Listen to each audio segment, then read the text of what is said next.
Reception room. Got it. Yeah, you're not in the reception room. Similarly, whatever room you're not in another room. Yeah, so you have experience of that room, but you don't have experience of the other room.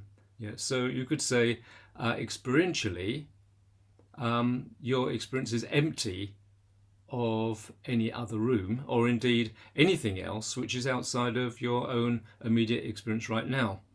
So, just very briefly, because I don't want to spend too much time on this, I want to get into the actual practices. That progression of insight starts with something quite simple. I mean, in terms of what the Buddha says, he says, these monks here, your experience is empty of village.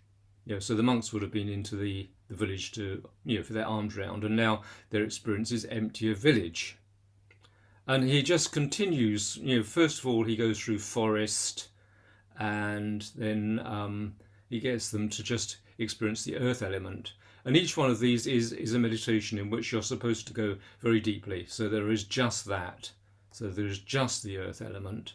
You, as it were, ignore all of the other stuff going on. And then you go into the first of the formless spheres, which is boundless space. From the perspective of boundless space, you then contemplate that experience is empty of form. It's empty of all form. Yeah. So there is no experience of form from the perspective of boundless space. It doesn't stop there. It then goes into boundless consciousness, from which perspective there is no experience of space or form. Then it goes into no thingness, from which there's no experience of all the previous ones. Then it goes into the liberation of, the three liberations, which you may be aware of, particularly the signless. Yeah.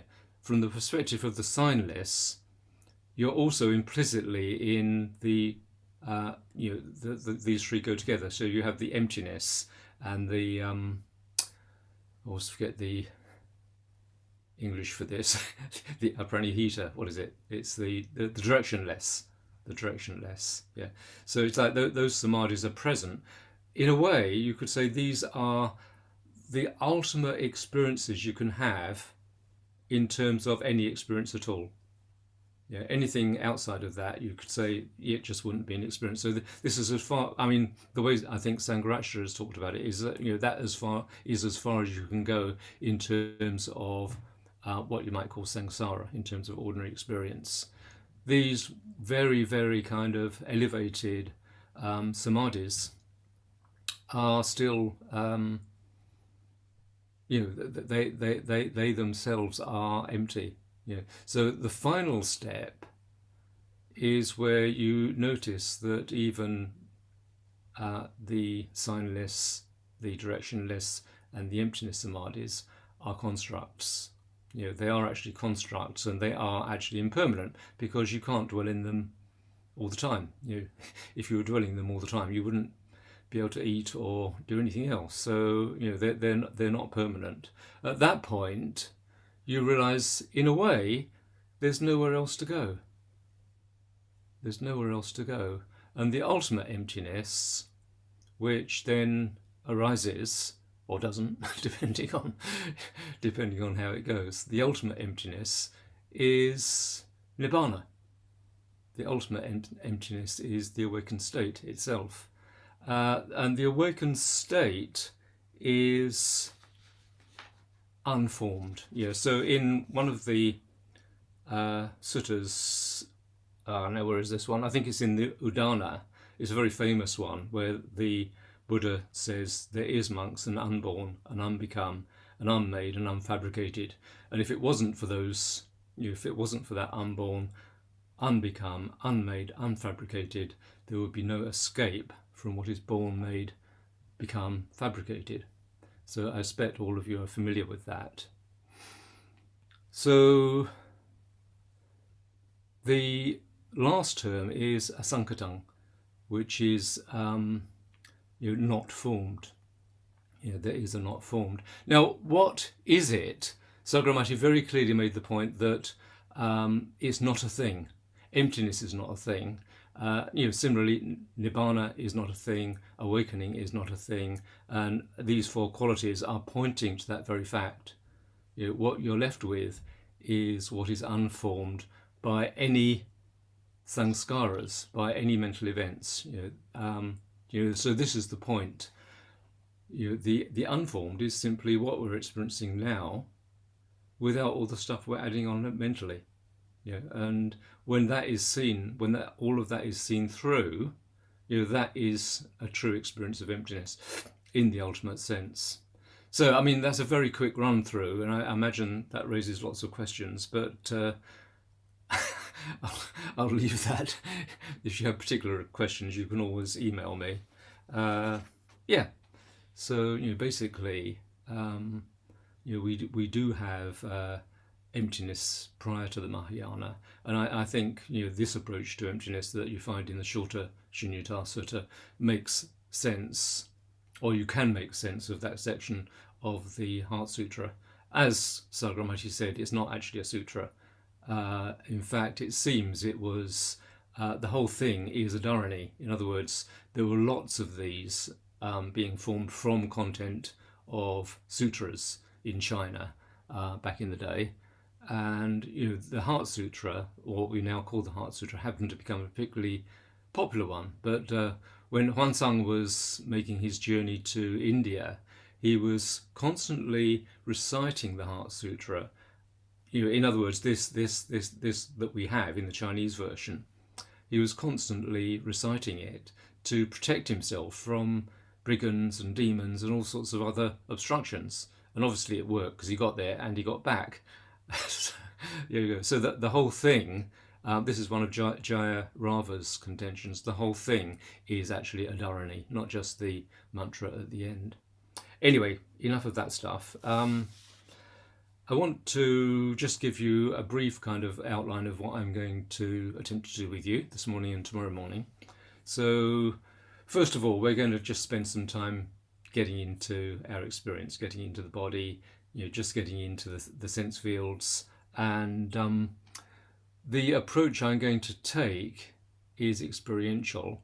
And what we're going to be exploring really only pertains to the very beginning of the Heart Sutra as we have it. So the Bodhisattva of compassion, when he meditated deeply, saw the emptiness of all five skandhas and sundered the bonds that caused him suffering. So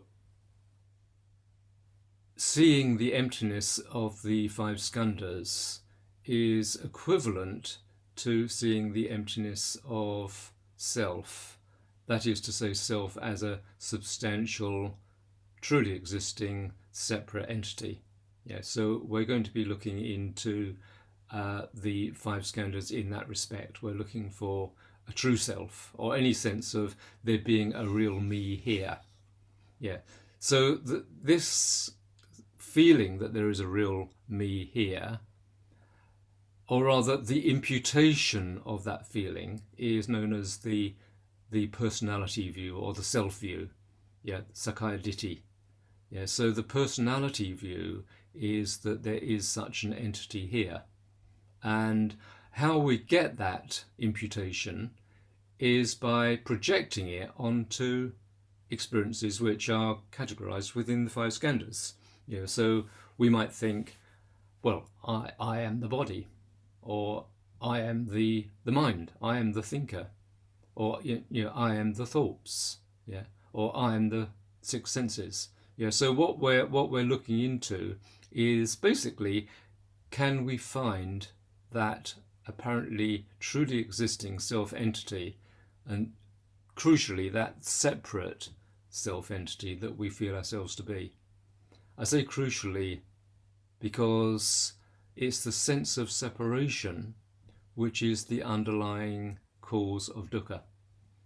So as the line in the Chinese version, by the way, just another little correction, this translation that we use, the one that we use in pujas and so on, that Sagramati was largely referring to yesterday, Wasn't translated by Roshi Kapleau. It was translated by one of his senior students called Bodin Kojhede. I don't know how to pronounce his name. It sounds Norwegian, but Bodin is the person who was responsible for this translation, and you can still hear the Rochester Zen Center Sangha chanting this in the way that they chant it, and which I use on my Emptiness in the Heart Sutra retreats. You can hear them if you go to the Rochester Zen Center website. You'll be able to find them chanting not quite the version we use, because this was not the final version. It was changed after this, but yeah, anyway, facts. Let's get down to some practice. So yeah, just set up your meditation posture as you like it.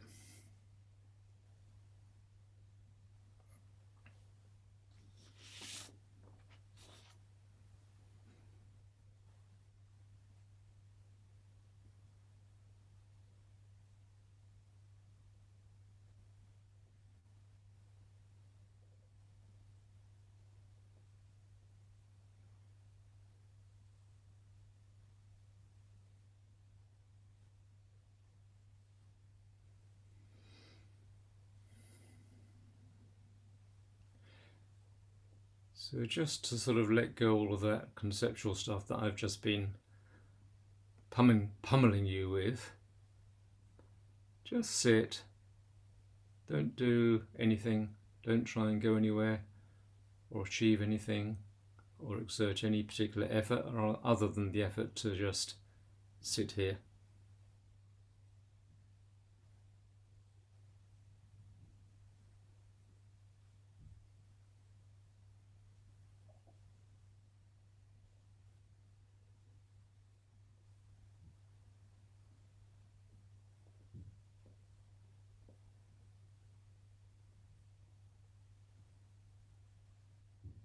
So we're not interfering with our experience in any way. And to that extent, you'll get a sense of how it is, particularly with the mind and the body. Whether the mind is tending towards busyness or not. Whether the body is comfortable or not.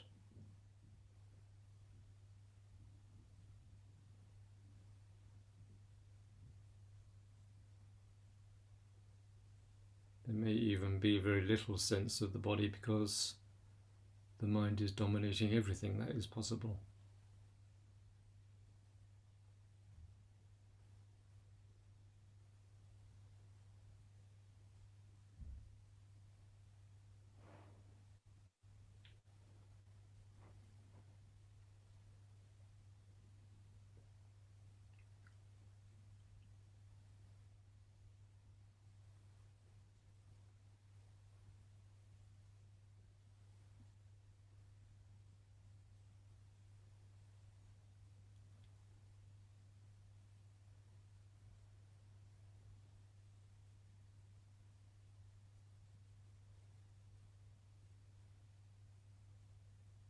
Now bringing our awareness to a sensate area of the body which should be fairly obvious, quite strong, which is the sensations of contact with the floor and the seat or cushion that you're sitting upon.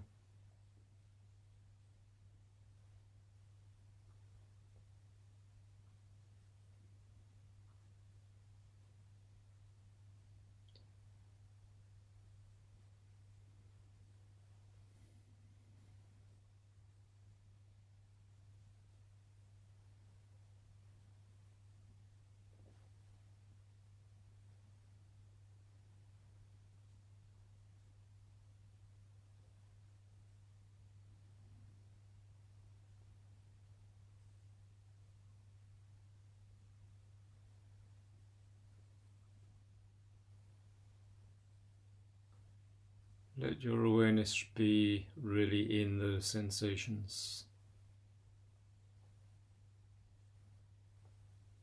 by which I mean looking out for a sense of a me, a watcher, an observer, probably somewhere up around the head, Just let that also come into those sensations.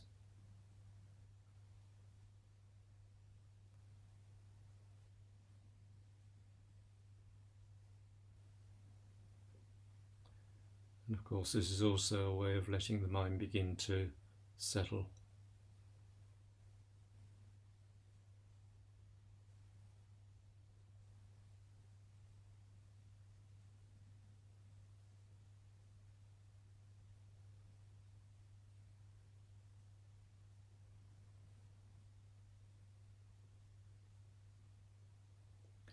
Be aware of the quality of those sensations.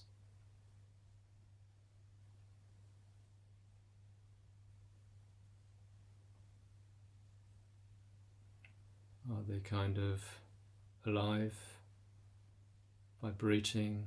Do they feel kind of blocked in some way or solid in some way? Or are there areas of solidity, what feels like solidity?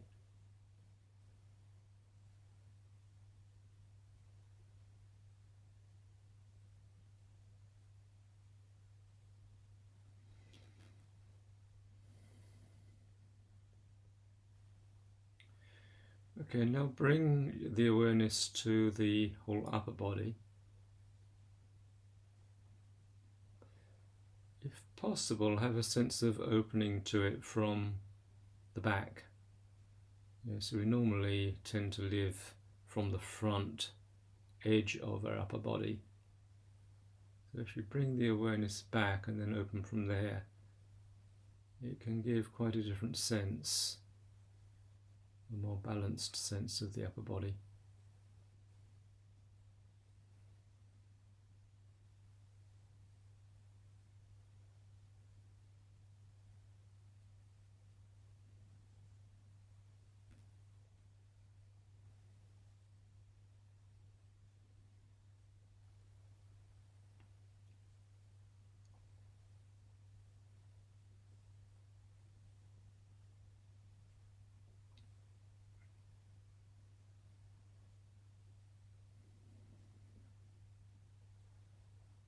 And if you wish, some people do find it useful to do a few slower breaths.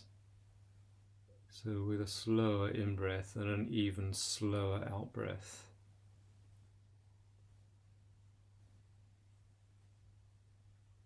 And if you want, you can also imagine the in-breath coming up the rear of the upper body and the out-breath going down.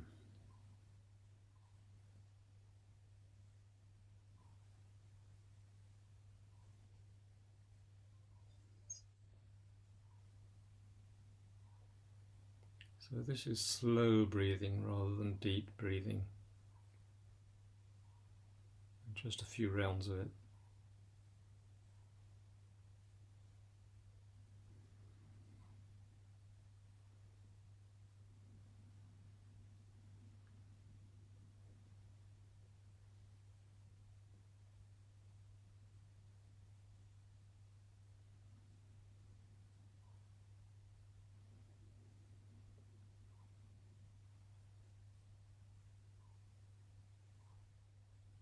Get a sense of relaxing on the out-breaths.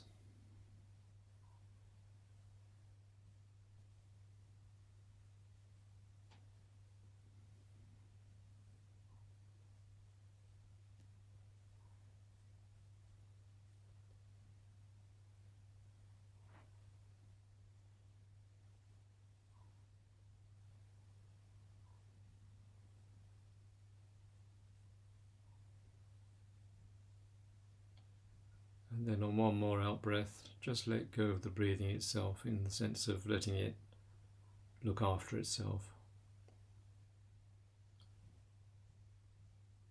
Just adopt its normal rhythm, whatever that may be right now.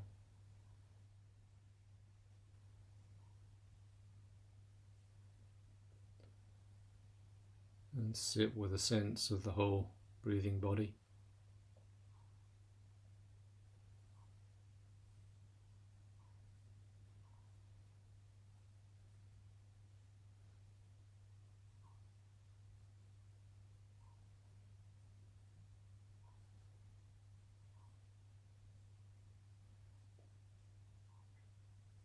Let that awareness be tinged or infused with a sense of kindness.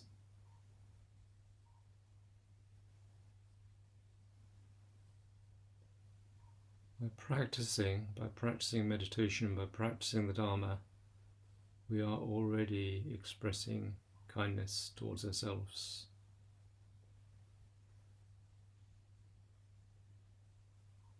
So just let that become explicit and infuse your experience.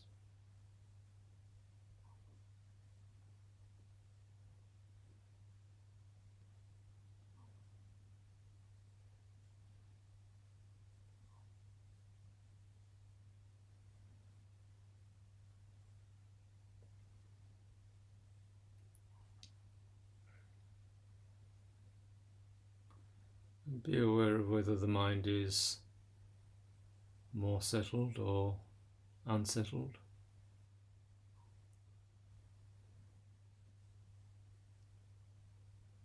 If it's unsettled, you could focus on a narrower area of the breathing, such as at the nostrils or the lower abdomen, the movements in the lower abdomen.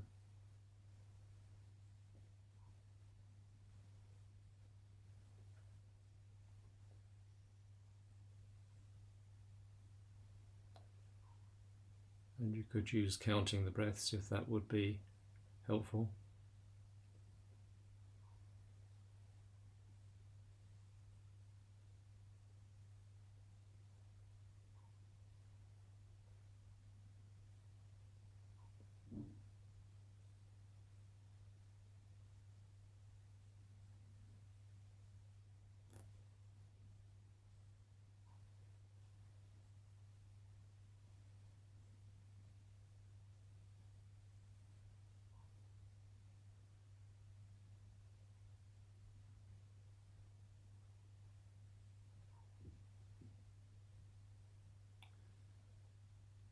We're just aiming for the mind to settle sufficiently that we can be aware of our experience.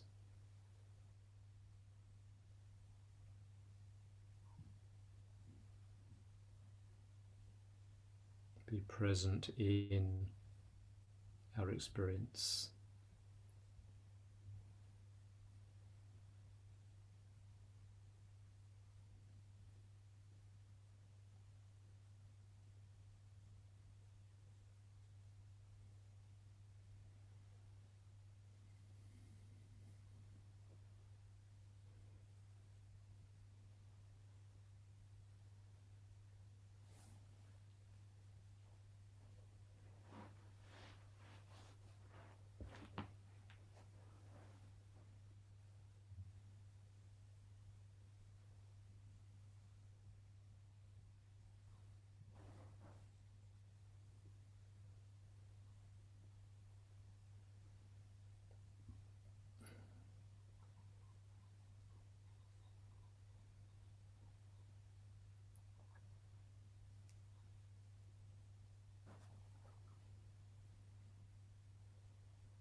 Let's find if there's mental activity going on.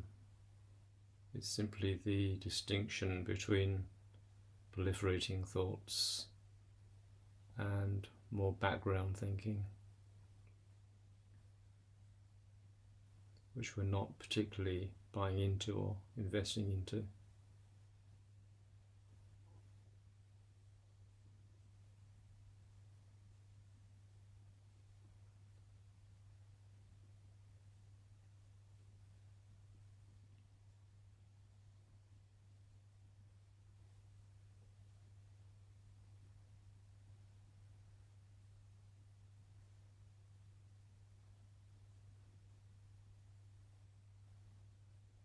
And if the mind is settling sufficiently, and you'll need to judge that for yourself, just open again to the whole breathing body, the whole sensate sphere of the body.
And again, check that you've got a sense of awareness inhabiting the whole sensate body,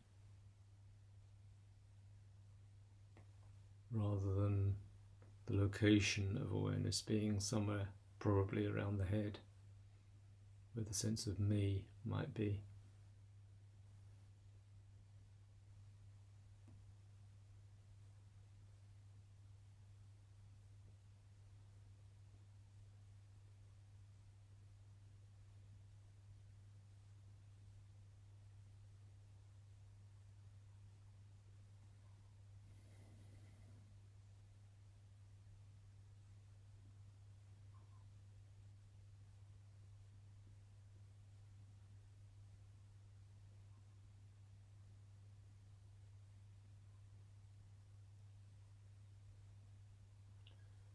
What kind of feelings, what kind of sensations are arising in the body?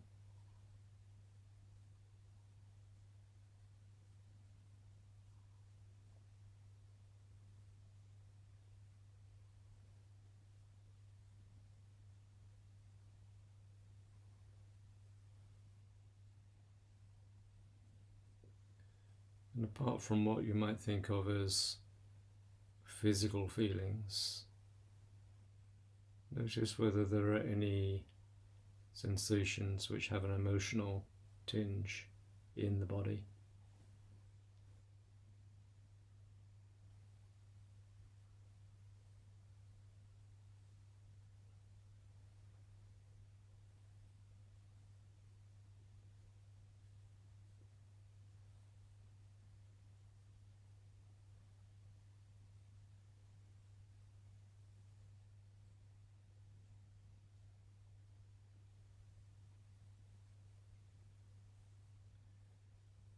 And you can also be directly aware that the feeling tone or Vedana seems to be intrinsic to the body sensations, in that some of them will feel pleasant, some unpleasant, some relatively neutral.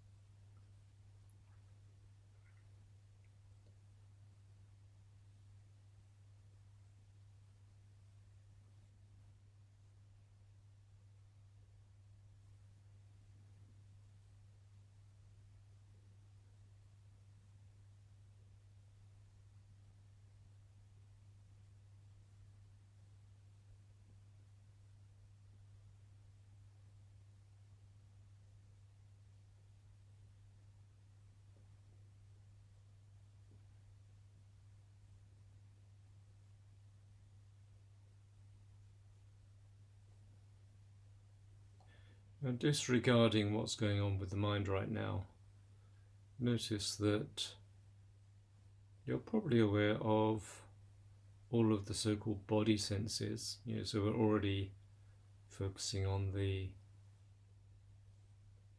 what I would call the somatic sense of the body,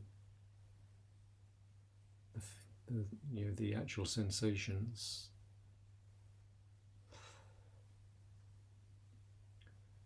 There are probably sounds arising depending on your environment. There certainly will be some sounds.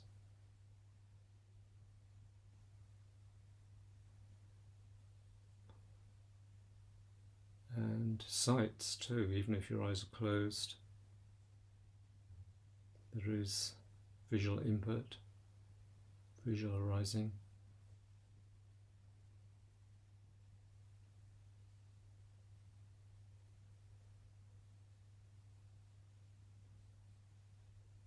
In fact, you could become quite interested in what is arising visually with the eyes closed.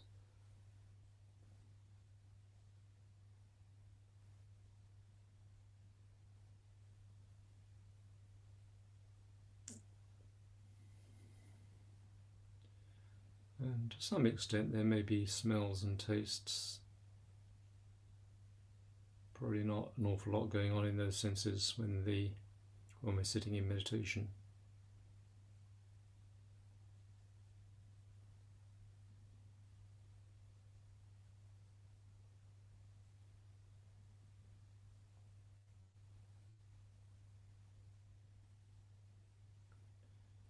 So just notice that these body senses are arising, these body sense experiences are arising, experiences of those 5 senses. Mental experiences are also arising.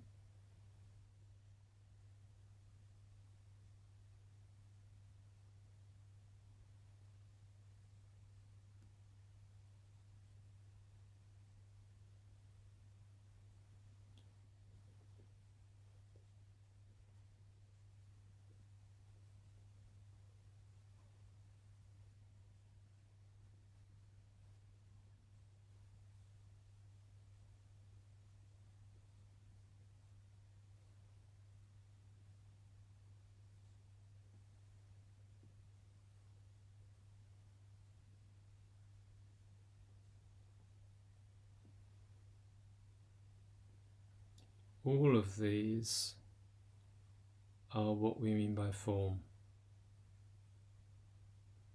All sense experiences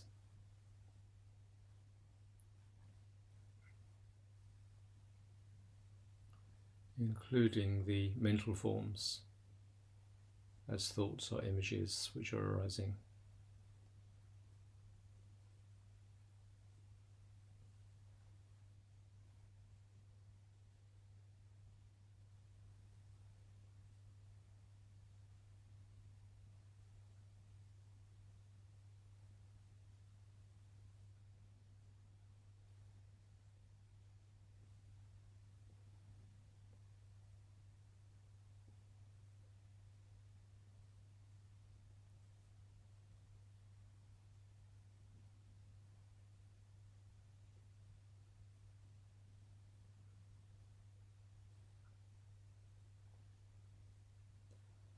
So we're aware of these arisings as particular experiential forms,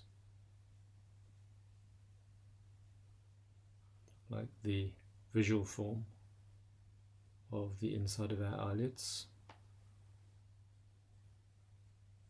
sound forms, obviously body tactile forms, somatic forms,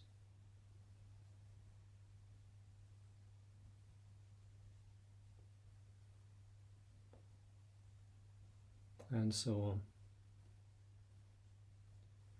This is the skandha of form in experience. It's just what's arising now in our sense fields.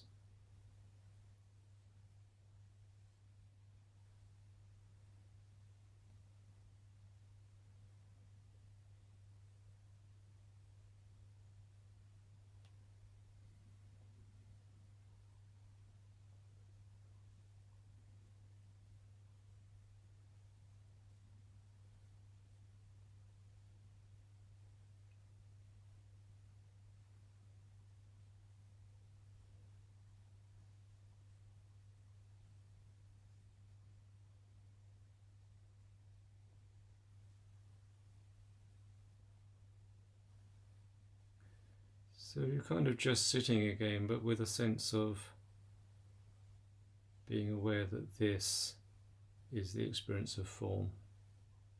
This is the arising of the skandha of form.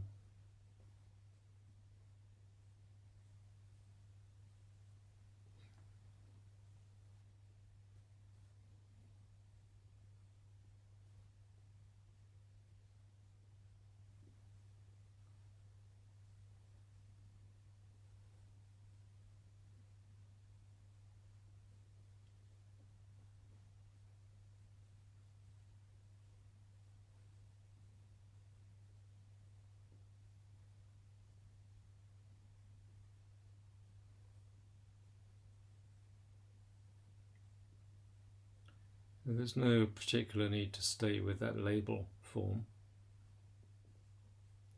In a sense, it's just adding a degree of mental abstraction onto our actual experience. But just be aware of the sense fields arising.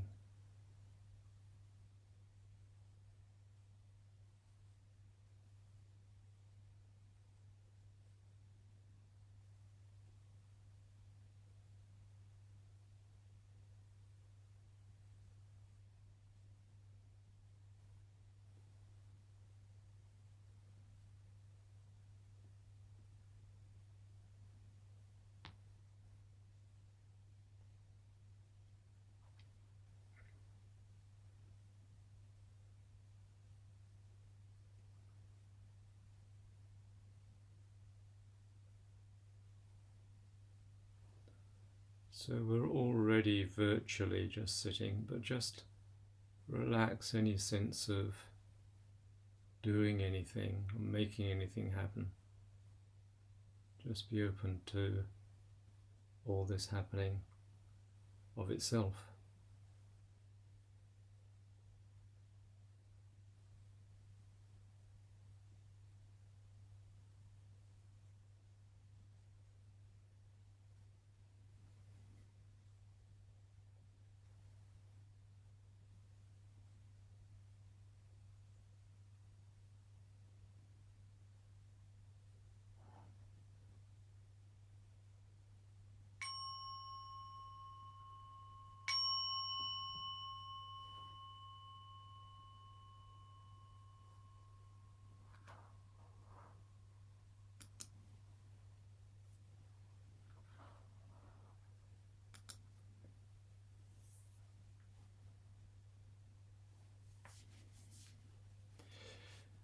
Okay, well, just come back from wherever you are.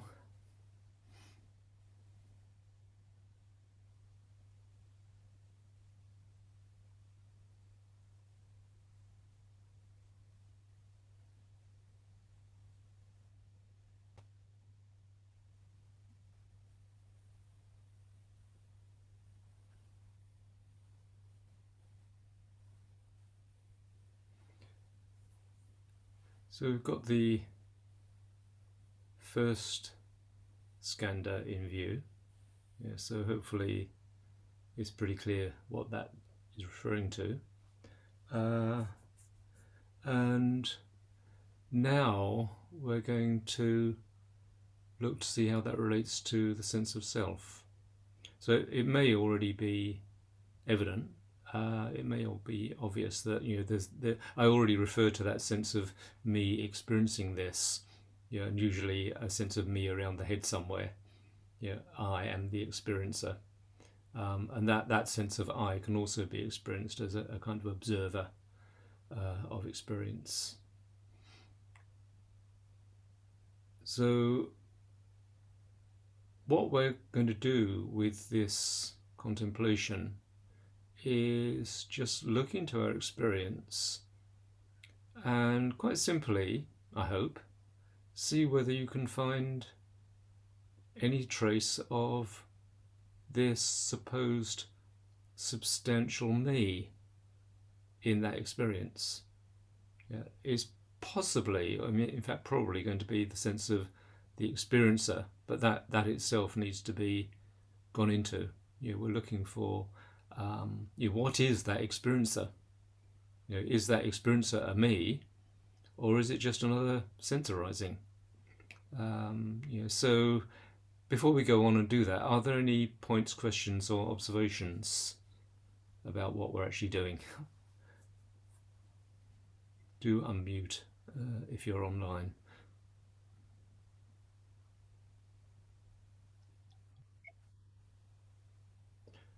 In fact, if you're online, you could put up your virtual hand. Linda, your virtual hand. Tejananda, I'd just like to really thank you, because I can't remember having such an incredibly clear sort of guided meditation on that experience of form, feeling myself. Mm, So thank you very much. that's okay. Happy to oblige. Any others? Well, Mahabodhi. Yeah, so when you're kind of talking about self and everything, how does your sense of agency fit in with that?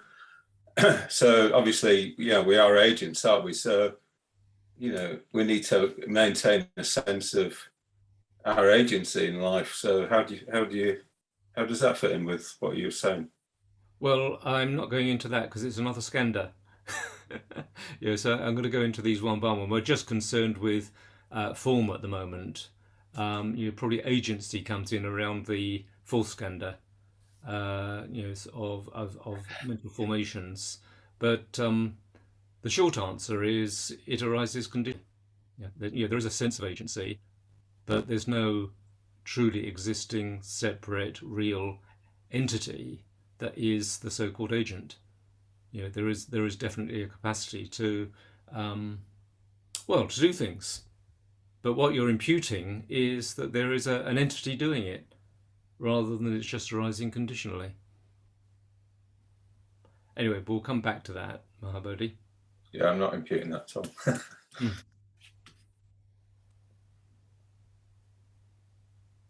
Any other unclarities or questions, or am I unclear? Linda again. I was just interested what I just said, Tejananda, because I said thank you for the meditation. It gave me such a clear sense of self. And I thought we were doing a meditation on the arising of the first skandha of form. But I straight away went to form is myself. Yeah. Well, that is interesting. Yeah. I mean, do you get a sense of why that would be? Why you would do I that? think it's just, again, something to immediately something to sort of reflect on rather than just give you a quick answer. It's like what I found interesting was I just did that. Yeah. Well, that's good to notice that because you're noticing something which you probably do all the time. Yeah, it's just like there's always a sense to claim experience as mine. Well, I mean, the tendencies we have are either to claim it as mine or not want it. But it's just that they are just opposite manifestations of, well, if you like, craving and aversion. Yeah, so just noticing that is really helpful. So it's precisely that we're investigating to see whether there is really that me that owns the Rupa Skanda or not. Yeah, that's what we're looking into, or we will be shortly. Yeah. Sarasavana, sorry, I was just trying to make out your name there. Yeah, you're still muted. Thanks, Tejananda. Thanks. So I'm just wondering if it's possible to have contact without going into Vedana, because the way I've been working recently is in meditation, contact, then Vedana, and then trying to leave it there at pleasant, unpleasant, or uneventful, without then becoming, the prapancha and the like it, don't like it.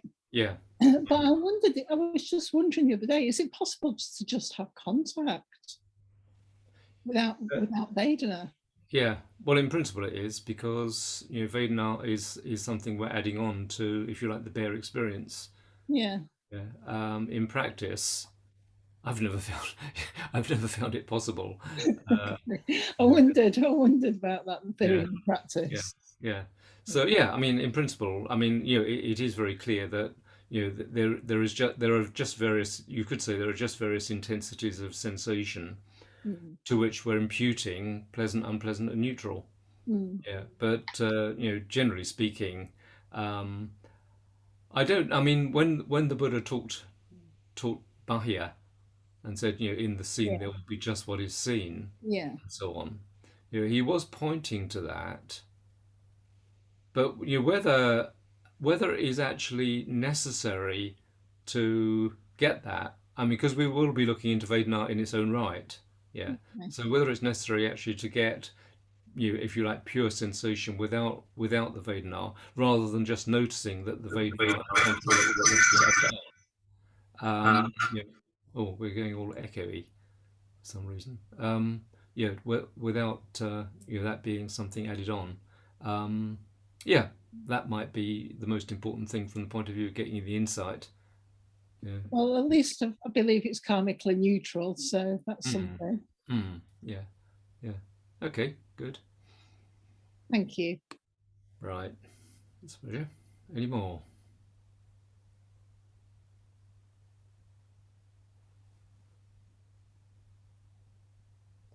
Do you want to put your hand down, Sarah Savannah?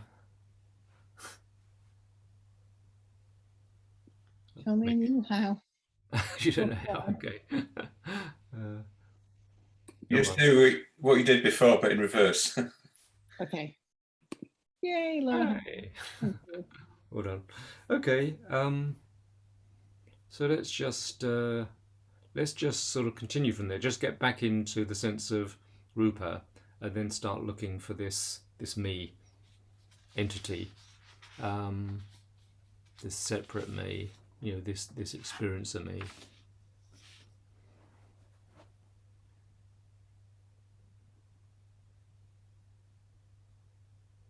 So just sit, and already you can probably notice that these forms of the sense fields are arising.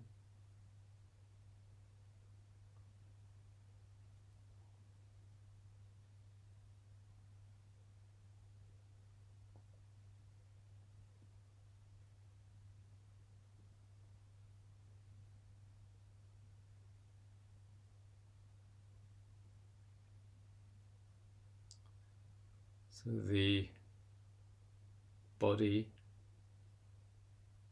the physical sensate body, is arising as tactile sensations, body sensations, or somatic sensations.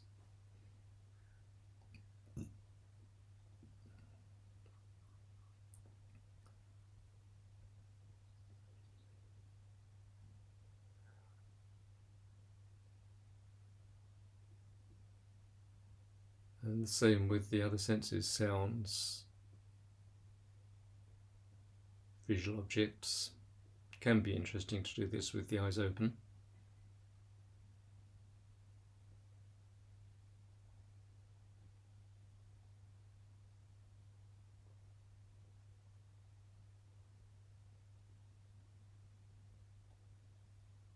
And the other sense fields that I mentioned,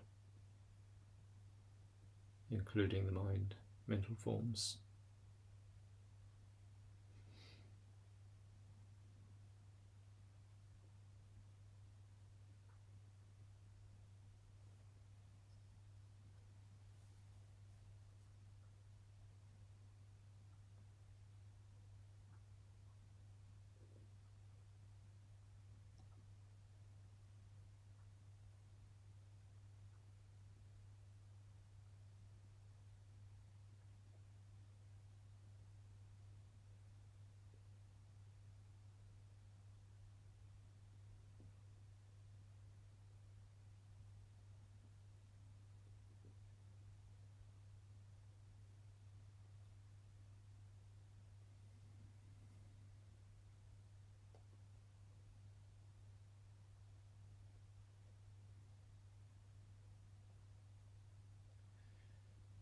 So it would be helpful and valuable to go into all of these 6 sense fields separately, just to get a sense of where the self might be in relation to them. We haven't got time to do that, so we'll just take initially let's take the sense of the body, the sensate body.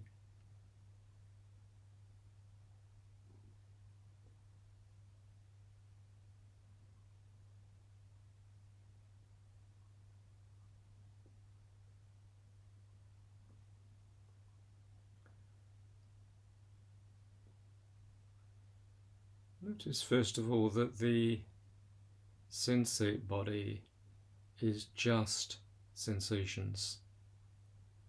In other words, we're not experiencing the visual body at the moment. We're not experiencing visual form. We're not investigating visual form at the moment.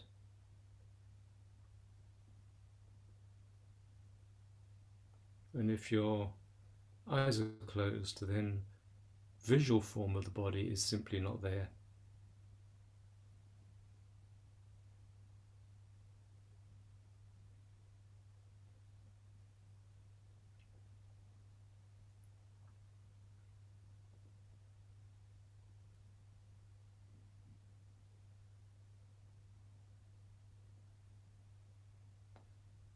So body is these sensations.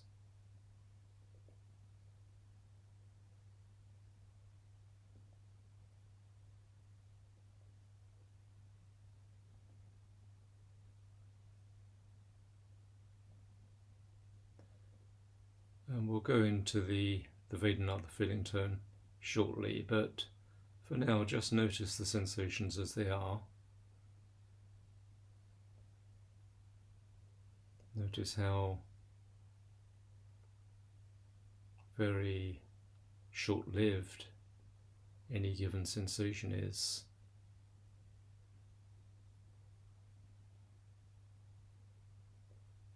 And that possibly the mind is imputing, adding on a sense of length or time to an experience, the body experience, but actually the experience is very momentary.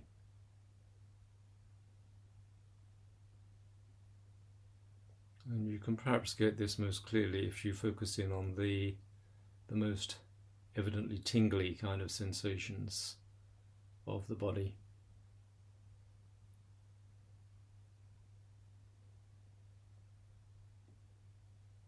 They're so short-lived that they hardly even come into being before they're gone.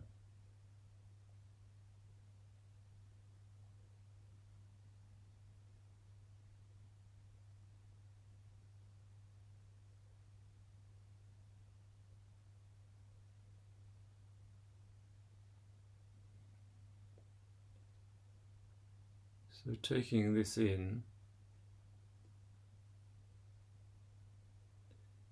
is there a findable me here?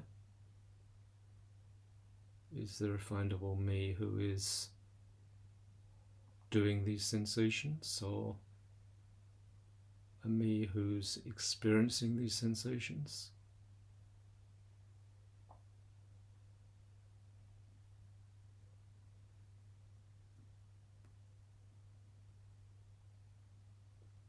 So there's no doubt that they're experienced, but is this separate me entity doing the experiencing somehow?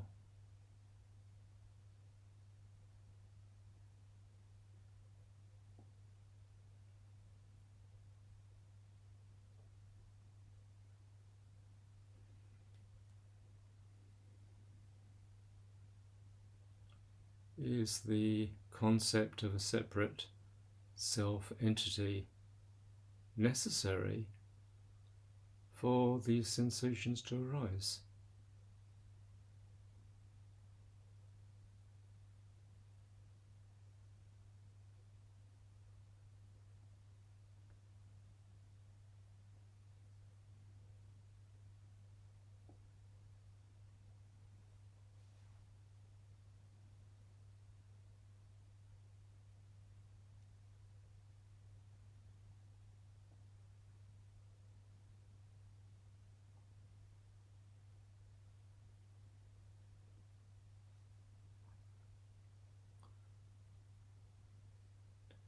or another angle, are these sensations what I am? Are these incredibly ephemeral sensations me, myself?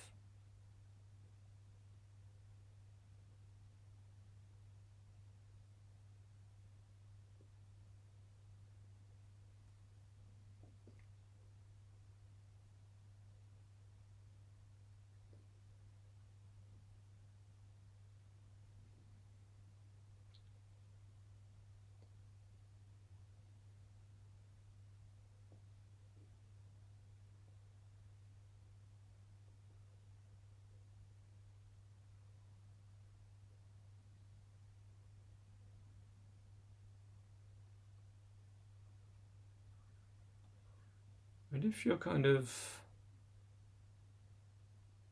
aware that there does seem to be a self here, what is that? What form is that taking?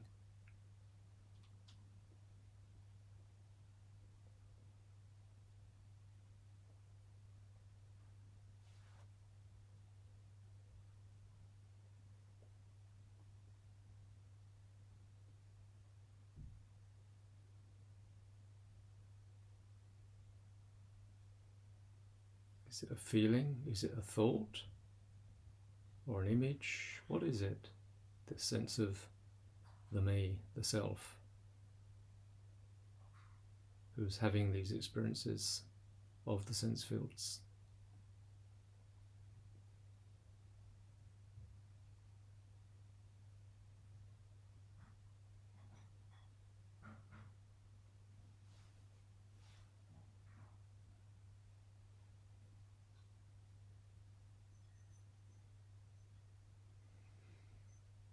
Okay, so just let go of that way of looking, investigating, and just sit.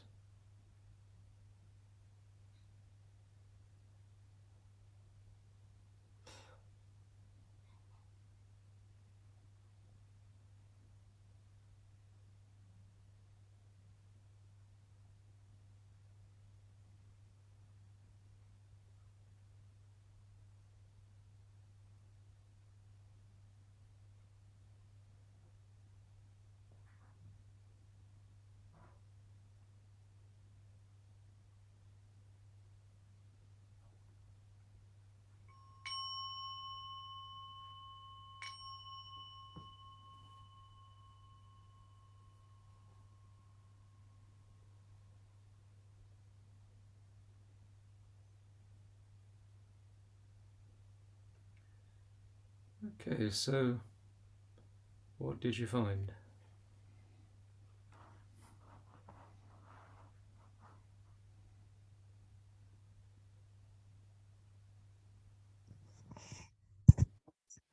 Hi, Tejananda, can you hear me?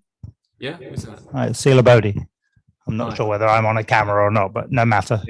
Yeah. Yeah, I mean, obviously I've done these sort of things with you before, but this time it was very, very clear for me. In fact, every sensation became tingly, every body sensation, which is interesting because that doesn't usually happen, but it did happen this time, which makes it even clearer that in a way, it seems to make it even clearer that they're just arising and passing. They're just, that's it. There is the arising and passing of these sensations. Yeah. And then I noticed the thought that they are me. But it was quite clear also that was very clearly as well just another arising and passing sensation. Not that we normally think of thoughts as sensations, but that was just another one. Yeah. And the one thing did not relate to the other in the sense that just because it said this is me, it didn't actually point to anything at all. So there was just thoughts arising, and there was tingling arising, and that was that. So it was. It felt very clear in this particular occasion that, and I could see how I could impute that there being a self, but that was an invention. Basically, I was just inventing it right there and then. It didn't need to be true. Yeah. It seemed very clear this time. Yeah. Good. Well, I mean, that is the point, really. Just to see that it is an invention, and the self is always imputed onto something. Yeah.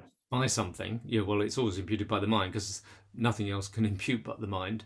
But it's always imputed onto something in experience, and so it's just a question of seeing that imputation doesn't make it into a truly existing, separate, etc., self. No, and in fact, also then immediately arises the thought: well, what on earth would the self be if it's none of these sensations whatsoever? Then it's just a concept. It can't. What else can it be? So, indeed. Yeah. Anyway, thank you. Thanks. Anyone else? Oh, where are you gone? Shakajata.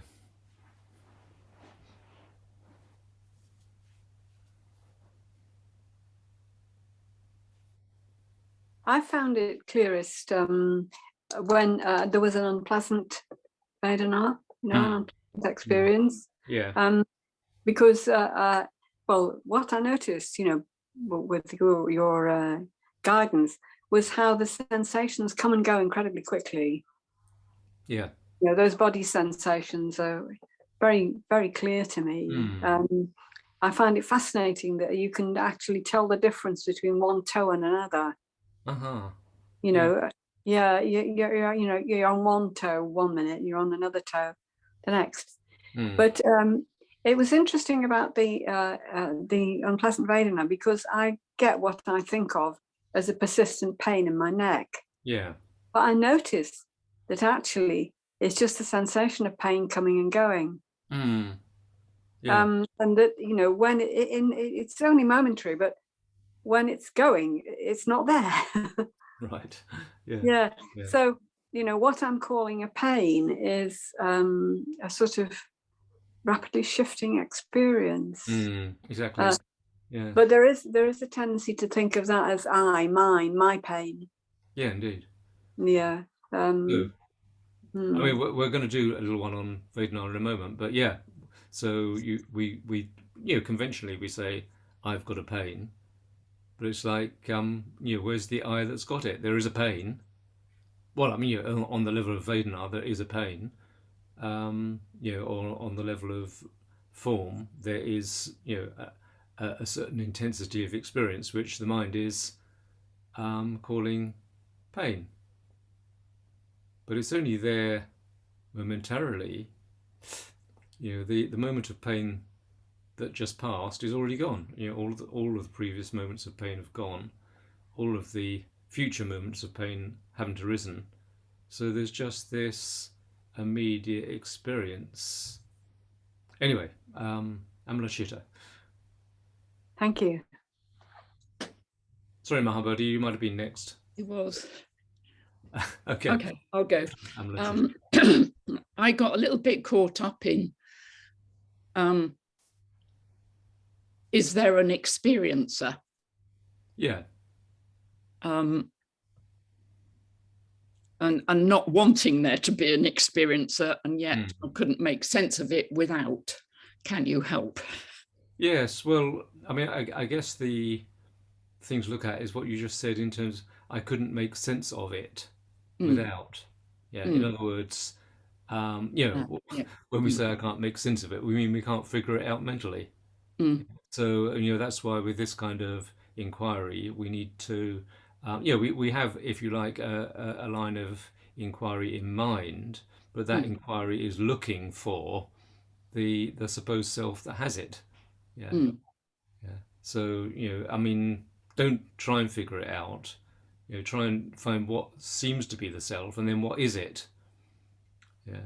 What is actually, is probably another skandha. It could be, you could say it's consciousness. Yeah. Okay, thank you. Mahabodhi. Yeah. Well, I think that was very, very stilling, the whole meditation you've done up to now. So I felt very quiet. And then when I asked the question about, is there a self there? I think I find it a bit confusing, the question. So, but I do know that I know that the Buddha didn't, when he was asked does something exist or not exist, he said, well, you can't really say that, you know. It was the middle way is to say it neither exists nor non-exists. And I think in the Pugdalavardin school, they talk about, and Ratnagunna's talked about this, about the self being mysterious. So I think that was a more comfortable place for me to be. Oh, I don't really know what's, you know, if there's a self or there isn't a self there, you know. That feels more in line with what my experience was than to say there isn't a self, because I thought, well, what does that mean, you know? So. Well, we're not saying there is a self or isn't a self. We're simply looking for a self. Yeah, which is slightly different. You know, in other words, there's an open question: is there a self here? Yes, definitely there is a sense of self, but what is that sense of self based on?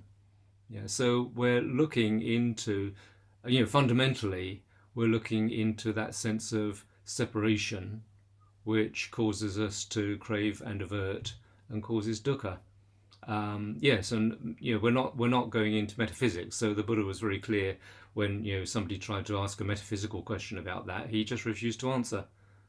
Yeah, and he said afterwards, I'm not asserting a self or no self. I'm not. In other words, he's not establishing a metaphysical position or a philosophical position.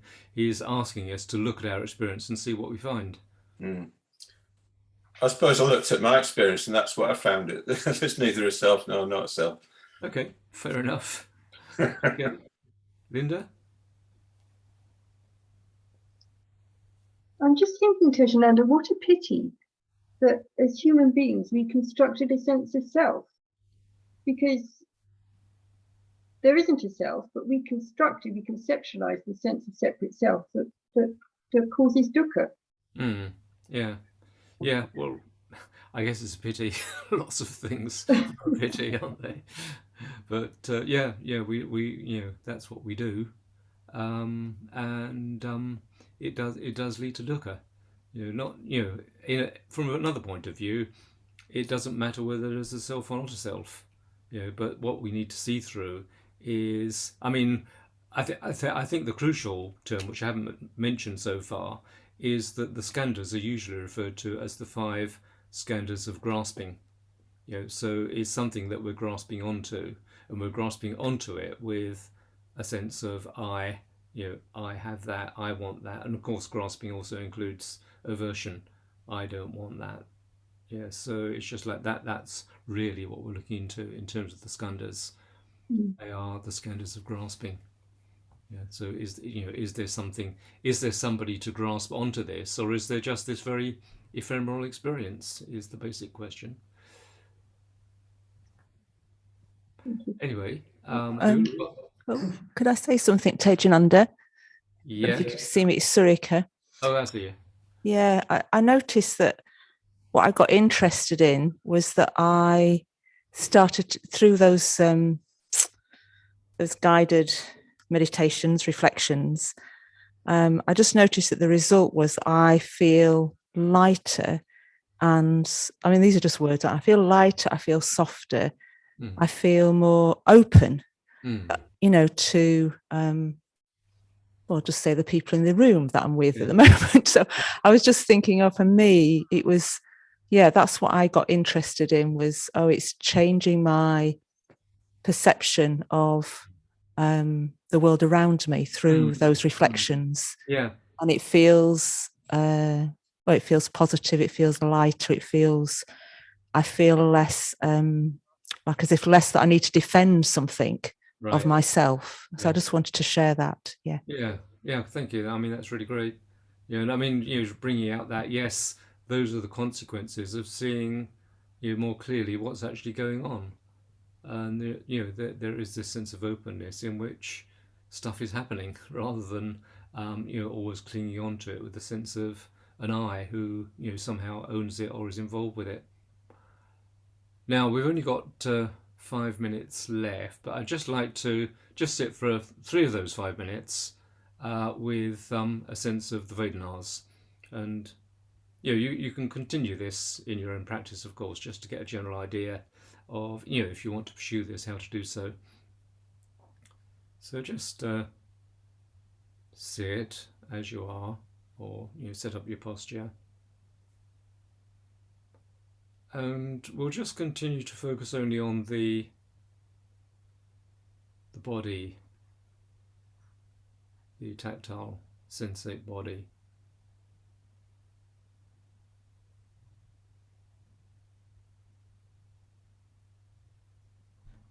And you'll probably immediately be aware of some sensations, together with the feeling tone, the Vedana. So that'll be, the first thing I'm noticing is unpleasant Vedana.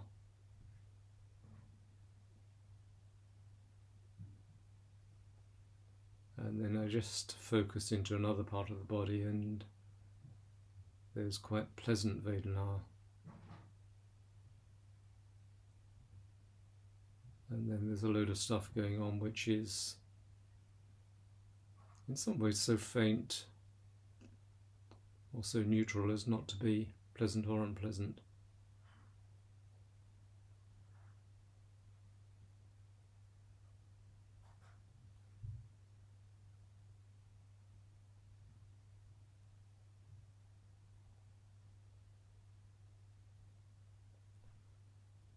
So just focusing on that Vedana aspect of experience.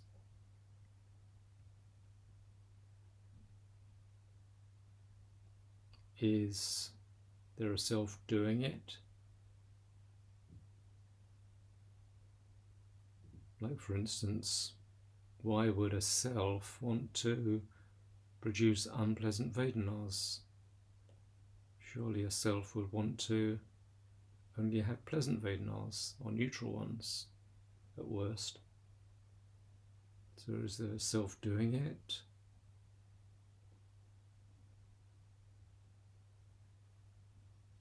Or is there simply a self experiencing it?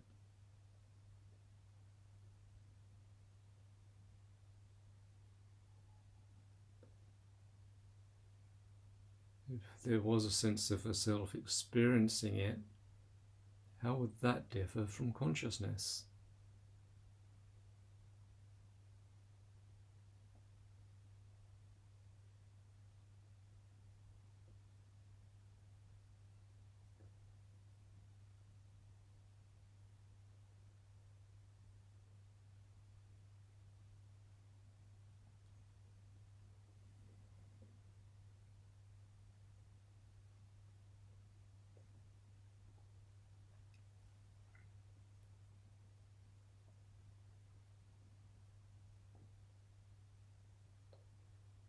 Or are Vedanas just what I am?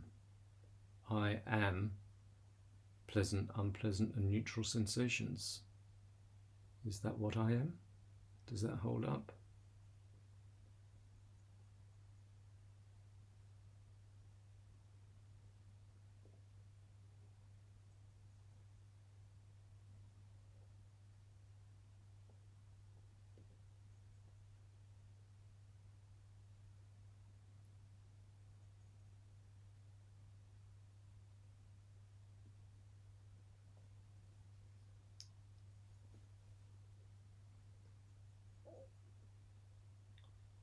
Okay, so that was very brief, but it had to be.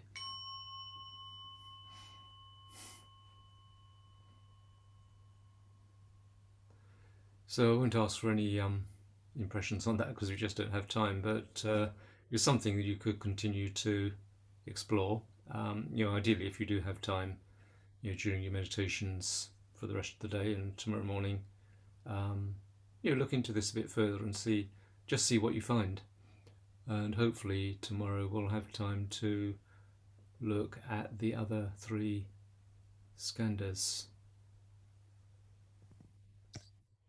Thank you very much, Tejananda. I just feel as though you've drawn us deeply into the heart of the Heart Sutra experientially and more deeply into this retreat. So thank you very much. That's a pleasure. Thank you. That was really, really good.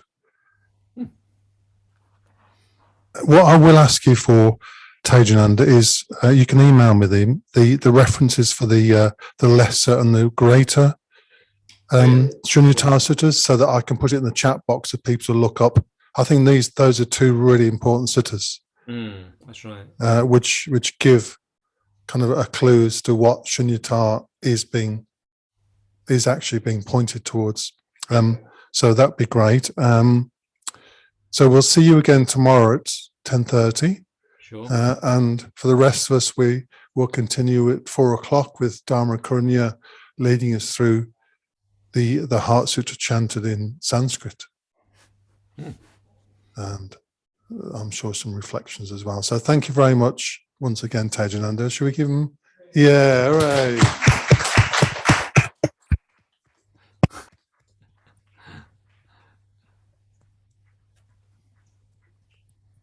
We don't do sadhus. Oh, he's gone. Good. Oh, we don't do sadhus in Manchester. It's clapping. Yeah. Okay, thanks very much. Bye-bye, everybody. See you later. Bye. Bye.